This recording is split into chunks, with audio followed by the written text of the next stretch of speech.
Inaresto ang rapper na si Hev Abby matapos makitaan ng baril at mga iligal na droga sa loob ng kanyang apartment.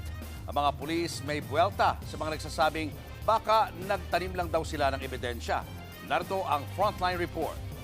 Implement kami ng search warrant. Ikaw ba si Sa video na ito, makikita ang apartment ng Pinoy rapper na si Hev Abby na pinasok ng mga pulis. Maya-maya pa, may nakita na silang baril sa lapag ng kanyang bahay. Okay. Sige sir, bitawan mo lang muna dyan sir sa baba sir. Bukod sa baril at mga bala nito, nakumpiska rin ang mga cartridge na naglalaman ng liquid marijuana, drug paraphernalia at 4 na sachet ng hinihinalang cocaine. Dinrug test din si Hev Abby at nagpositibo sa paggamit ng shabu at marijuana. Bagamat may mga nagsasabi na baka tinanim lang ito ng mga pulis sa rapper, ang tugon nila, hindi naman para tanim nila ito at babalik na rin ko lang din yung sinasabi nila na nagtatanim.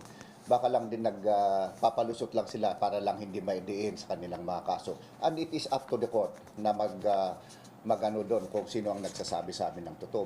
naaresto din ang 6 pang individual na kasama ni Hev Abby sa kanyang bahay.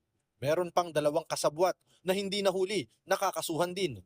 Nasa kustodiya na ng mga pulis ang naaresto. Mahaharap ang mga ito sa mga kaukulang reklamo. Nagbabalita mula sa Frontline, Ian Suyu, News 5.